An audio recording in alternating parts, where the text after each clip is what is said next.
Bonjour, je m'appelle Nathalie Roland et je suis sophrologue caïcédienne. Et aujourd'hui, je vais vous partager 5 idées reçues sur la sophrologie. Mon propos porte bien évidemment sur la sophrologie caïcédienne, c'est-à-dire la sophrologie authentique. À la fin de cette vidéo, vous trouverez une pratique à exercer dans votre quotidien. Idée reçue numéro 1, la sophrologie c'est de la relaxation. Cette phrase, je l'ai maintes et maintes fois entendue au cours de mes accompagnements. La sophrologie peut être de la relaxation, on parle même de relaxation dynamique, mais ce n'est pas que de la relaxation. Ça peut être assimilé à de la relaxation lorsque le sophrologue vous fait allonger et vous fait bien sûr fermer les yeux, c'est ce qui est tout à fait normal. Néanmoins, au niveau de l'attention et du niveau de conscience, lorsqu'on est allongé, c'est plutôt propice au sommeil et avant le sommeil, à la relaxation. D'autre part, des coachs sportifs, après une bonne séance, peut-être même intensive de sport, vous demandent de vous allonger, de fermer les yeux et vous disent que vous allez faire de la sophrologie et en fait ce n'est que de la relaxation. Mais au départ, la sophrologie, créée par le professeur Alfonso Caicedo en 1960, n'est pas du tout une méthode de relaxation.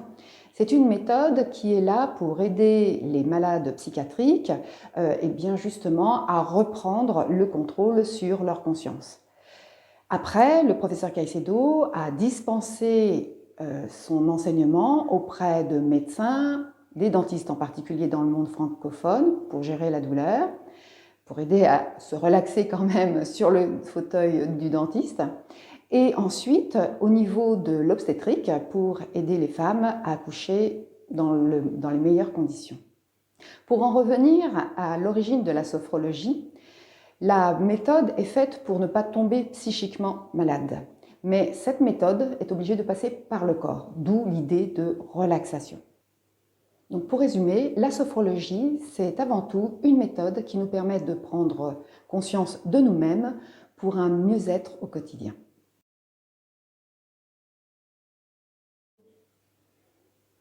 Idée reçue numéro 2, la sophrologie, c'est pour les stressés. Alors dire que la sophrologie, c'est pour les personnes stressées, c'est comme dire que le sport est fait pour les sportifs. Or, on sait bien que l'OMS préconise au moins 30 minutes d'activité physique par jour pour se maintenir en bonne santé. Qu'est-ce que cela veut dire? Eh bien, c'est comme la sophrologie, le tout, c'est d'être préventif. La sophrologie devrait donc faire partie de notre hygiène de vie quotidienne. Donc pratiquer une activité physique, manger sainement, bien dormir, toutes ces activités qui aident notre corps à conserver son équilibre, ce qu'il fait déjà naturellement. Mais dans nos sociétés occidentales particulièrement, le stress vient effectivement bloquer parfois ce mécanisme d'autorégulation interne.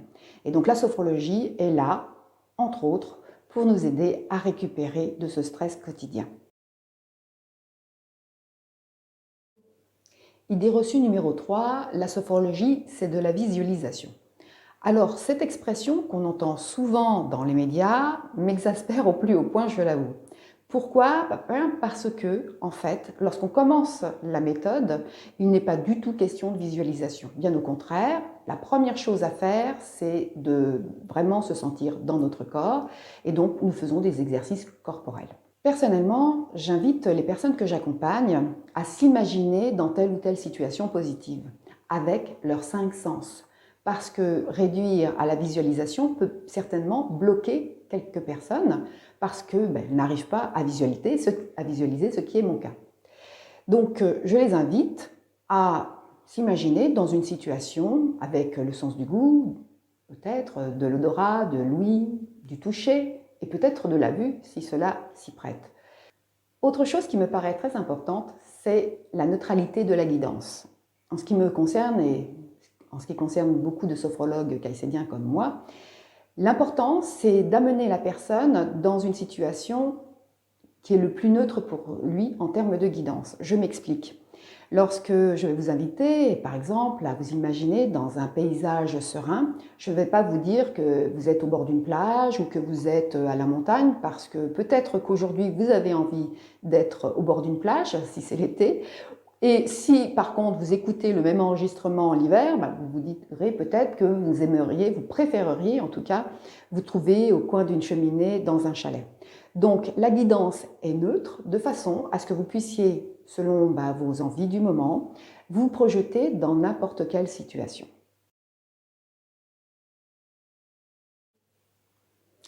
Idée reçue numéro 4, la sophrologie se pratique dans un endroit calme. Alors ça, c'est le genre de phrase que j'entends lorsque je préconise, parce que ça ne fonctionne que comme cela, je préconise auprès de mes sophronisants à s'entraîner entre 2 séances. Or, on me dit parfois que c'est difficile parce que il faut un endroit calme, des circonstances particulières.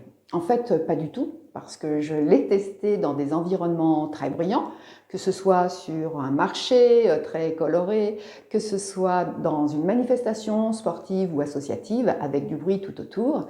Alors bien évidemment, je me mettais le plus près possible des personnes pour qu'elles puissent entendre ma voix en train de les guider, mais il n'empêche que ça les a vraiment bluffés de constater que il n'y a pas besoin de circonstances particulières pour pouvoir fixer son attention sur soi, à l'intérieur, ses ressentis, la présence du corps. Ainsi, une séance de sophrologie authentique se déroule dans un endroit neutre, c'est-à-dire dans une pièce avec des chaises. Il n'y a pas de luminosité particulière, il n'y a pas d'encens qui flotte dans l'air, il n'y a pas de musique non plus. Et la raison en est bien simple, c'est que l'objectif est de s'entraîner à se relaxer dans n'importe quelle situation de notre quotidien. Et il est bien rare de trouver vraiment une parenthèse dans notre quotidien pour se ressourcer, pour revenir à soi et repartir ensuite dans de meilleures conditions dans nos activités quotidiennes. Idée reçue numéro 5, la sophrologie, je connais, j'en ai déjà fait. Cette phrase, je l'ai entendue une fois sur 5 lorsque je tenais des stands dans des forums. Cependant, je peux dire qu'il y a autant de façons d'accompagner les personnes en sophrologie qu'il y a de sophrologues. Déjà, il peut y avoir plusieurs courants de sophrologie. Personnellement, je pratique la sophrologie caïcédienne, la sophrologie authentique. Ensuite, il y a la personnalité du sophrologue. C'est un élément très important pour établir une relation de confiance. Et ceci, quel que soit le praticien, quelle que soit la discipline, que ce soit dans le bien-être ou au niveau médical. Ensuite, il y a la voix, le débit de la voix qui accompagne les guidances de pratique. Enfin, comme je l'ai dit précédemment, il y a des personnes qui vous accompagnent plutôt en termes de relaxation ou même parfois d'hypnose que de véritablement sophrologie. Donc, mon conseil, testez toujours, ça ne vous engage à rien et ça vous permet aussi de savoir si les conditions sont réunies pour que vous puissiez avancer sur votre chemin de vie. Alors, petite démonstration pratique de comment la sophrologie peut vous aider dans votre quotidien. Imaginons une situation toute simple. Vous êtes soit dans une salle d'attente, soit vous êtes au cinéma en train d'attendre que le film arrive, soit encore vous pouvez être dans les transports. Pas besoin de fermer les yeux, ou bien si vous le souhaitez, vous pouvez mettre un casque sur les oreilles si vous êtes dans les transports ou ailleurs, et puis donc fermer les yeux. Mais si vous ne fermez pas les yeux, vous fixez un point juste devant vous. Et puis là, tout simplement, vous prenez quelques instants pour prendre conscience de la posture de votre corps, et particulièrement des points de contact des pieds avec le sol. Même si vous êtes chaussé, vous pouvez sentir, percevoir le sol sous vos pieds. Et puis, prendre conscience des points d'appui de notre corps avec le siège, que ce soit au niveau des cuisses, du bassin, du dos. Avec les mains posées à plat sur nos cuisses, nous pouvons peut-être percevoir la douceur du tissu sous nos doigts. Laissez nos épaules se relâcher. Et lorsque nous sommes focalisés sur notre corps, avec ce point en ligne de mire, nous laissons notre tête juste se poser dans son juste équilibre.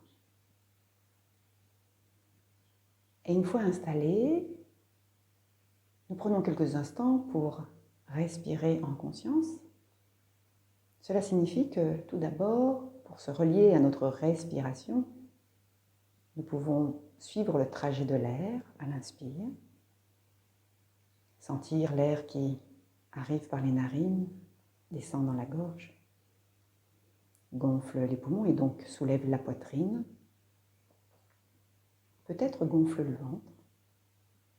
Et lorsque nous expirons, nous essayons de suivre le trajet de l'air, comment ça se passe dans notre corps, en observant peut-être que le ventre se dégonfle, la poitrine s'abaisse, que l'air ressort par la gorge, puis le nez.